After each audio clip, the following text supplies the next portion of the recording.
let's look at Spiral Review 3, which is due Friday, August 27th.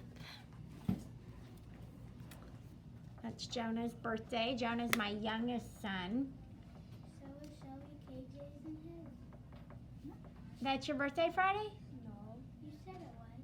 I said it was. Okay, so let's go through the spiral review together.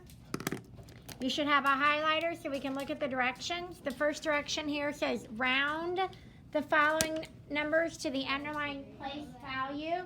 What does it mean to round? What does that mean?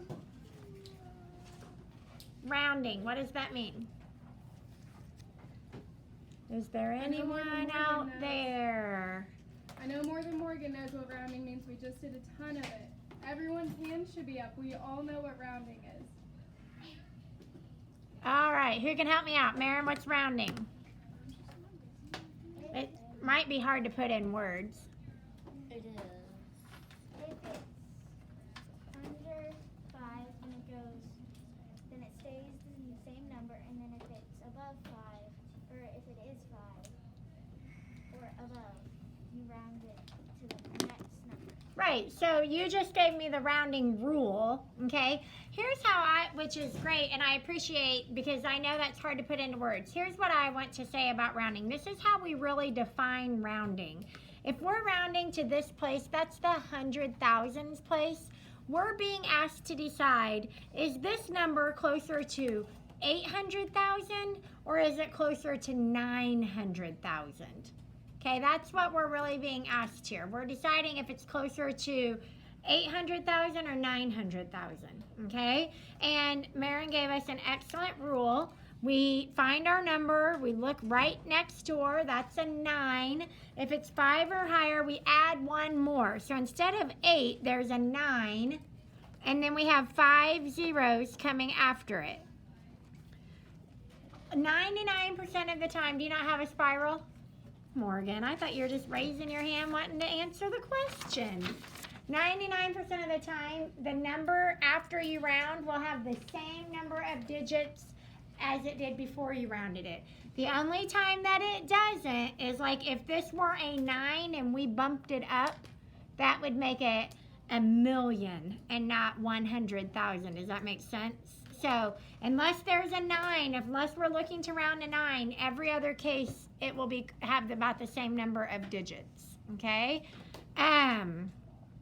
Well, there is actually one more case. Do you guys want to hear it? Okay, so if let's say that I have the number 6 and I'm going to round it, not 6, sorry, the number 4, and I want to round it to the nearest tens place. I want to round it to the tens place.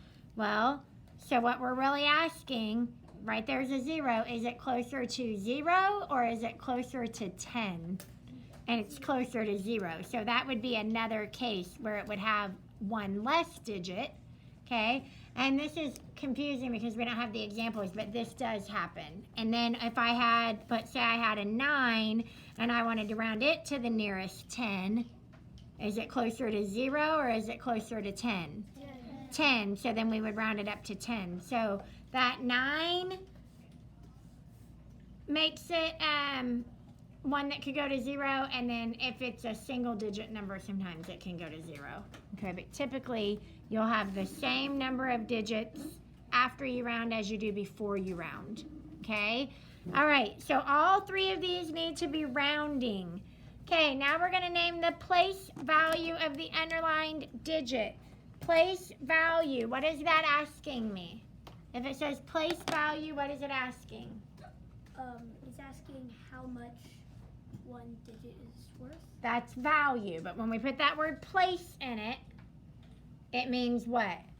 Where is it? Where is it? Remember I showed you the number place value chart that's on the wall over there, and you see the word place value in white.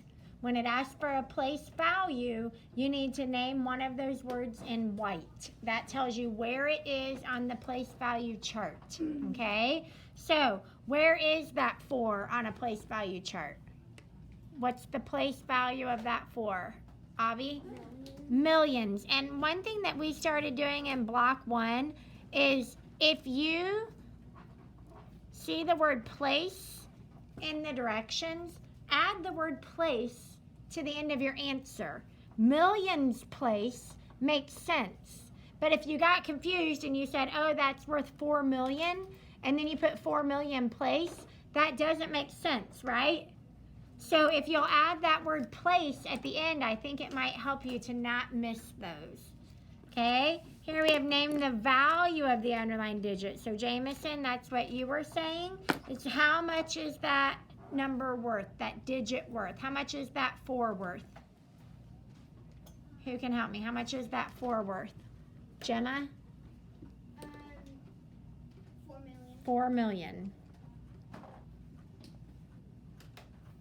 Okay. Okay, and then here, they're just adding and subtracting. Just pay attention to the symbols so you can get those correct. And then the division, we're going to draw a model. We've been doing that now for the last 2 weeks, so we should be able to make a model. You have last week's to look at, and you have the one from the first week should be in your red math folder. Now, we have not done a multiplication model yet, so I want to do that one with you, okay? So, how would you go about making 3 times 8 into a model? How would you model that? Does anyone have a thought about that? How we might model that? One person is thinking about that. Henry, how would you model it? You could. You could do repeated addition. How else could we do it? Stella? Okay, now I'm glad that you said that. That brings me to an important point. This X, instead of saying 3 times, it could literally say 3 groups of 8. 3 groups of 8. And this seems very nitpicky because we know that 3 times 8 and 8 times 3 have the same product, right? But when we are talking about making a model, this has to model 3 groups of 8, not 8 groups of 3. And that makes a difference. So it's 3 groups of 8. So when we model that, it needs to look like this. 3 groups of 8. Okay, it's not 8 groups of 3. If it were 8 times 3, then that would be 8 groups of 3. So when you see that X, think to yourself, that means groups of. 3 groups of 8.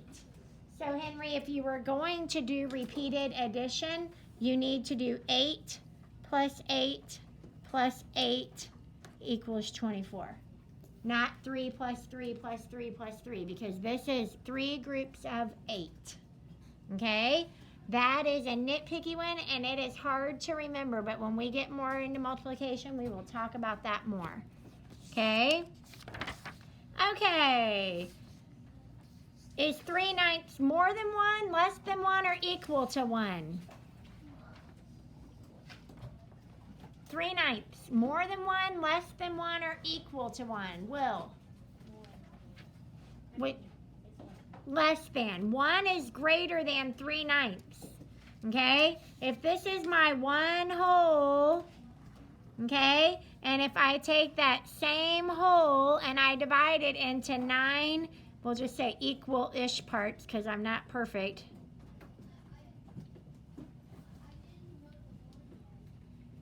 Okay? And I shade in 3 of those. The 1 whole is bigger than the 3/9. Okay, so 1 is greater. Okay, now let's look at this one. It's equivalent fractions. We've been practicing that. We have a chant that goes with that. Here's a new one, though. Put these numbers in order from greatest to least. From greatest to least. So the biggest one goes first. Who can just tell me which one's the biggest number here? Starting on the left, they all have a 2 in the millions place. But when you get to the 100,000s place, they're not all the same. Maybe it's easiest to say the least one first. What is the least number of these? The least. Cooper? 2,200,345. I mean, It is 2 million. 2 million what? 2,000,000. How do we say that? Everybody read it with me. 2,022,345. So that is your least number. So we'll put it down here. Okay? Now you only have 3 to look at. Okay, this fraction. It's pretty easy as a fraction. What is it? 3/4. What about as a decimal? Does anyone know? Remember we talked about quarters? 1/4 is 1/4 of a dollar, so 3/4 would be 3/4 of a dollar.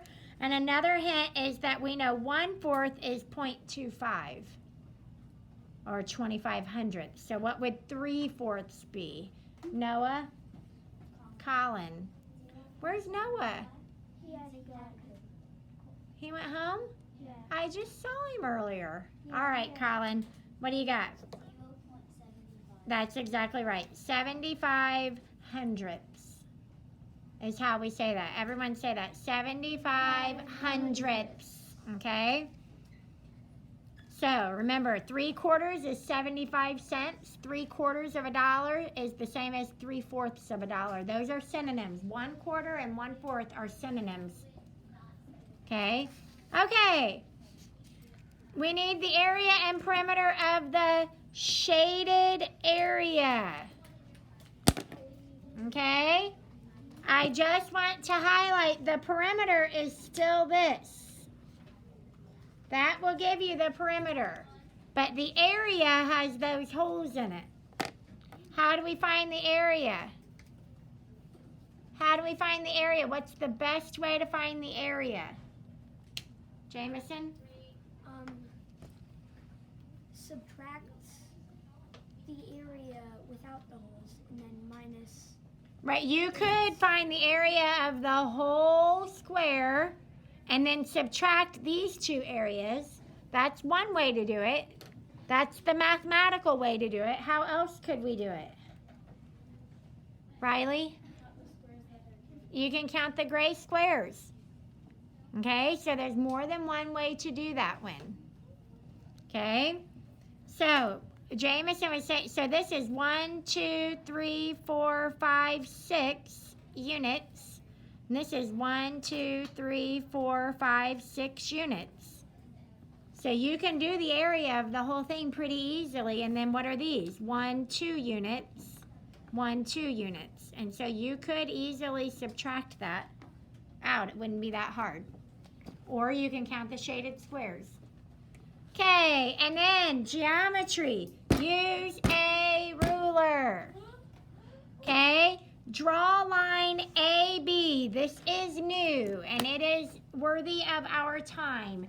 You're going to need a straight edge. I would like for Morgan and Landon and you've been so quiet today back there. It's Ethan? Ethan, to go grab a handful of rulers and straight edges and pass them out.